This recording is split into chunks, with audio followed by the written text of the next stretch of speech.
चाहिए, मैं छोड़ दूंगा। किस विषय में आपका यहाँ आना हुआ? मेरा नाम विशाल राघव प्रसाद ताम्रकार है। मैं लक्ष्य सनातन संगठन का राष्ट्रीय सलाहकार हूँ। गंभीर है विषय, चिंताजनक है।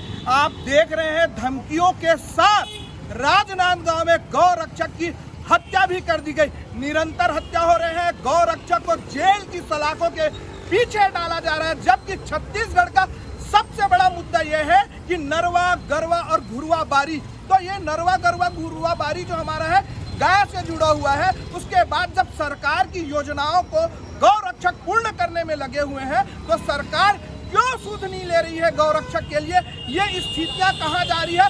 कानून, नियम, कानून, प्रशासन किस ओर जा रहा है? यह चिंता का विषय है।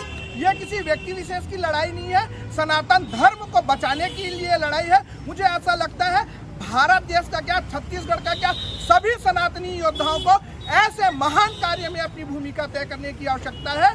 सभी की जागरूकता जरूरी है।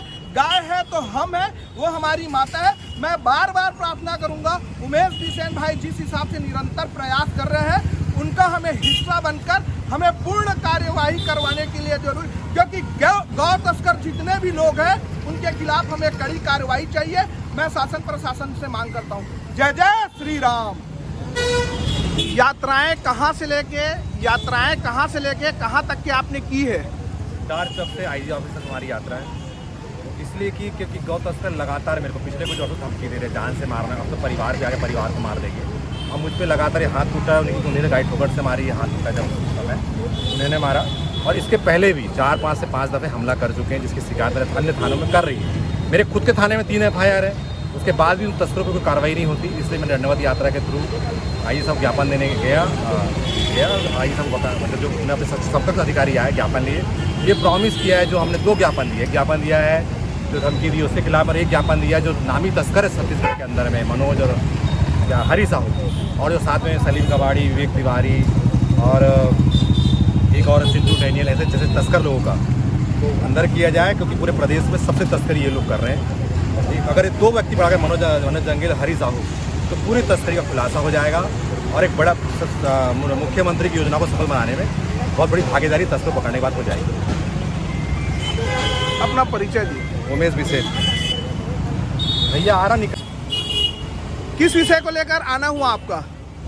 जी, अभी गौ सेवक उमेश बिसेन को गौ तस्करों के द्वारा जान से मारने की धमकी दी गई है, जो बहुत ही निंदनीय घटना है। और इससे पता चलता है, ये कलई खुलती है सरकार की, कि एक तरफ सरकार गौठान में गौ संरक्षण का दावा करती है, गोबर बेचने का दावा करती है, लेकिन ज़मीनी हकीकत जो है इससे कोसों दूर है। वर्तमान में गौ तस्करों के हौसले बहुत बुलंद हैं। और माना कि छत्तीसगढ़ में गौ हत्या तो नहीं होती, लेकिन अगर पूरे भारत में अगर गौ तस्करी का सबसे बड़ा कोई केंद्र है तो वो छत्तीसगढ़ है। यहाँ से तस्कर छत्तीसगढ़ के जंगलों के माध्यम से, रास्ते से उड़ीसा और बंगाल के कत्ल खाने में गायों को ले जा रहे हैं। और धीरे धीरे छत्तीसगढ़ की कोसली प्रजाति की जो गाय हैं, गौ माता हैं, ये धीरे धीरे नष्ट होने के कगार पे है। और इसी विषय को लेकर गौ सेवक उमेश बिसेन लगातार वर्षों से आंदोलन करते रहे हैं। धरना प्रदर्शन माध्यम गौ तस्करों के खिलाफ एक अभियान आंदोलन इन्होंने छेड़ा हुआ है विगत कई वर्षों से, जिसको देख के गौ तस्करों में बहुत खलबली मची हुई है। अपना व्यापार धंधा बंद होते देख के उनको रोजी रोटी का संकट उनके सामने खड़ा हो गया है, जिसके लिए इन्होंने उमेश बिसेन जैसे गौ सेवकों को जान से मारने की धमकी दी है। हम ऐसे गौ तस्करों को चेतावनी देना चाहते हैं कि पूरा हिंदू समाज, गौ प्रेमी, गौ भक्त उमेश बिसेन के साथ खड़े हैं। अगर जिन्होंने इनको अभी तो सिर्फ धमकी दी है, यदि किसी ने हाथ लगाने की भी जरूरत की तो उसका अंजाम बहुत बुरा होगा। ये याद रख ले, गौ तस्करों को चेतावनी और धमकी हम देते हैं, हम सभी गौ सेवक, कि इस घटना की पुनरावृत्ति न हो। और पुलिस प्रशासन से, जिला प्रशासन से हमारी मांग है कि इस विषय में तत्काल कार्रवाई करे। जो भी जिनके भी द्वारा धमकी दी गई है उनकी पतासाजी करे, उनको ट्रेस करे और तत्काल उनकी गिरफ्तारी करे। नहीं तो इससे भी बड़ा आंदोलन हम गौ सेवकों के द्वारा किया जाएगा। आगामी विधानसभा चुनाव में ऐसे गौ तस्करों के समर्थकों की सरकार की ईंट से ईंट बजा दी जाएगी, उनके साथ बहुत बुरा हो जाएगा। ये हम गौ सेवकों की धमकी है और चेतावनी भी है। गौ रक्षक के लिए आपने कुछ योजना बनाई है? बिल्कुल, गौ रक्षकों के लिए, गौ सेवा के लिए एक योजना है। प्रत्येक गौपालकों को अनुदान देने की आवश्यकता है और गौठान खोलने का तमाशा जो सरकार कर रही है इसे बंद करना चाहिए। पहले गौ तस्कर जाके गांव में मवेशी इकट्ठा करते थे तस्करी के उद्देश्य से। आजकल सारे गौ तस्करों को एक ही गौठान में सारी गायें एकत्रित मिल जाती हैं और गौठानों के नाम पे सिर्फ खाना पूर्ति चल रही है। अपने लोगों को लाभान्वित करने का अभियान चल रहा है। न्याय संगत कार्यवाही न होने पर आपकी योजनाएं क्या है?